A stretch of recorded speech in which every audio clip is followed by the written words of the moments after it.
ஸ்ரீமதே ராமானுஜாய நமக. அழ்வார் எம்பெருமானார் ஜீயர் திருவடிகளே சரணம். ஆச்சாரியன் திருவடிகளே சரணம். ராம லக்ஷ்மணர்கள் தாடகையை வதம் பண்ண பிறகு சித்தாசிரமத்தில் இருந்தார்கள்.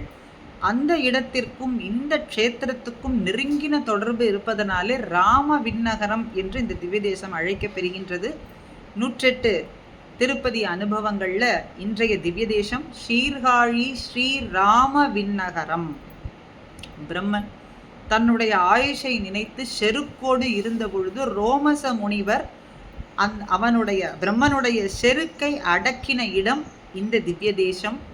பாட்டலீக வனம் என்றும் உத்தம க்ஷேத்திரம் என்றும் இந்த திவ்ய தேசம் வழங்கப்படுகின்றது. நாயன்மார்களிலே ஒருவரான திருஞான சம்பந்தரை திருமங்கை ஆழ்வார் வாத போரிலே வென்று அவரிடத்திலிருந்து வேலை தன் வசப்படுத்தின திவ்ய தேசமும் இந்த திவ்ய தேசமே. அதனாலே 4 கவி பெருமாள் என்று புகழ் பெறும்படியாக திருமங்கை ஆழ்வாருக்கு விருது வழங்க பெற்றது. தன்னையே தன்னுடைய விருதுகளை எல்லாம் அவரே தன்னுடைய ஒரு பாசுரத்திலே சொல்லிக் கொள்கின்றார். ராமபிரானுக்கும் திருமங்கை ஆழ்வாருக்கும் தனித்தனியாக சந்நிதிகள் உள்ளது.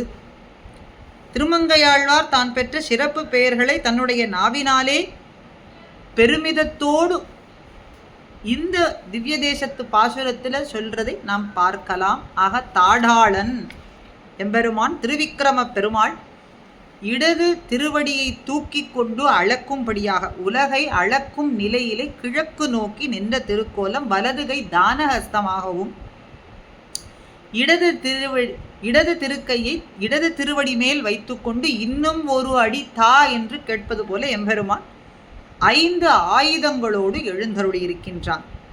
உற்சவர் திருவிக்கிரம நாராயணன் என்கின்ற நாமத்தோடு எம்பெருமான் இங்கே லோகநாயகி கணிக்கோவில் நாச்சியார் மட்டவிழ் குழலித்தாயார். இங்கே தாயாருடைய திருநாமமும் பாசுரத்திலே வருவதை நாம் பார்க்கலாம். தாடாளன் தாளனைவீர்னு எம்பெருமானுடைய திருநாமமும் பாசுரத்திலே வருவதை நாம் அனுபவிக்கலாம்.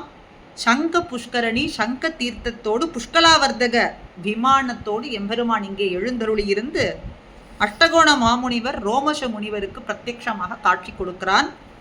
திருமங்கை ஆழ்வார் 10 பாசுரங்களாலே மங்களாசாசனம், ஒருவர் பாடிய திவ்ய தேசம், கலியன் பாடிய திவ்ய தேசம், பிறைதங்கு சடையானை பலத்தே வைத்து பிரம்மனை தன் உந்தியிலே தோத்துவித்து கரைத்தங்குவேல் தடங்கன் திருவை மார்பில் கலந்தவன் தாழ் அணைகிற்பீர்.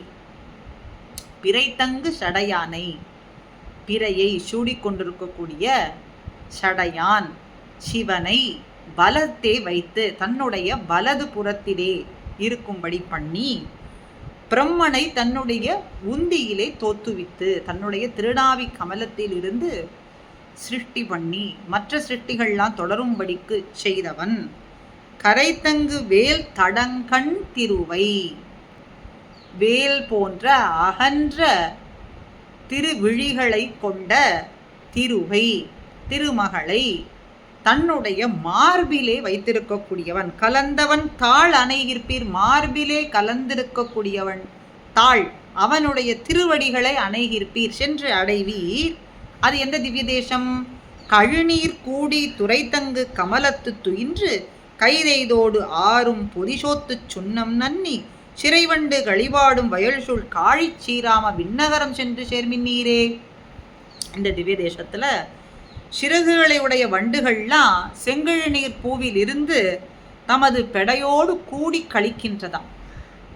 இந்த வண்டுகள்லாம் அப்படியே அந்த செங்கழுநீர் பூவிலே பெடையோடு கூடி கூடி கழிக்கின்றது. அதனால் உண்டான கலப்பையிலாலே தாமர மலரிலே அப்படியே உறங்கி போகின்றதாம். தாழை மலர்களினுடைய மகரந்த பொடியிலே அப்படியே புரண்டு அந்த கலப்பை நீக்கி கொண்டு கழித்து தென்னா தெனா என்று இசை பாடுகின்றது. களிப்போடு இசை பாடும்படியாக இப்படி வயல்களாலே சூழப்பெற்றதான திவ்ய தேசமான காழி சீராம விண்ணகரத்தை சென்று சேர்மின்னீரே. தாடாளனுடைய திருவடிகளை சென்று அடையுங்கோள். காழிச்சி ராம விண்ணகரம், ராம விண்ணகரத்திலே எழுந்தருளியிருக்கும் தாடாளன் தாழ் அணைவீர், சென்று அவனுடைய திருவடிகளையே பற்றி கொள்ளுங்கள் என்று திருமங்கை ஆழ்வாரும் 108 திருப்பதி அந்தாதியிலே பிள்ளை பெருமாள் ஐயங்கார் செல்லுந்தொரும் உயிர்ப்பின் செல்லும் இரு வினையை வெல்லும் உபாயம் விரும்புவீர். உபாயம் விரும்பக்கூடியவர்களே, என்ன உபாயம்? நாம் போகும் இடங்களுக்கு எல்லாம் நம்ம விடாது தொடர்ந்து வரக்கூடிய துன்புறுத்தக்கூடிய புண்ணிய பாபங்களான ரெண்டையும் வெற்றி கொள்வதற்கு உபாயத்தை நீங்கள் தெரிந்து கொள்ள விரும்பினீர்களே. ஆனால் தொல்லரங்கர் ஸ்ரீராம விண்ணகரம் சேர்மின் பின் மீளாத ஊராம் அவ்விண்ணகரம் உண்டு. பழம வாய்ந்ததான அரங்கன் எம்பெருமான் எழுந்தருளியிருக்கும் காழி ஸ்ரீராம விண்ணகரம் என்ற திவ்ய தேசத்தை அடைவீர்களாக.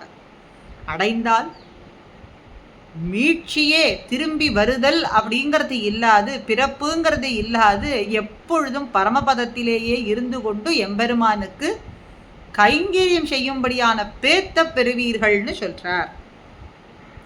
அரங்கன் நிலையாக எழுந்தருளியிருக்கும் காழி ஸ்ரீராம விண்ணகரம் என்ற திவ்ய தேசத்தை சென்று அடைந்தால் மீண்டும் திரும்பி வருதல் என்று இல்லாத ஒப்பற்றமான பரமபதத்திலே சென்று அடையும்படியான பாக்கியம் உண்டு. ஸ்ரீராம விண்ணகரம் சேர்மின் சேர்ந்து பின் மீளாத ஊராம் விண்ணகரம் உண்டு. அங்கேயே எம்பெருமானுக்கு கைங்கரியம் செய்யும்படியான கோஷ்டியார்களோடு சேர்ந்திருக்கும்படியான பாக்கியத்தை பெறுவீர்கள்னு சொல்றார். நாமும் தாழ் அணையும்படியான பாக்கியத்தை பிரார்த்திப்போம். ஸ்ரீமதே ராமானுஜாய நமஹா.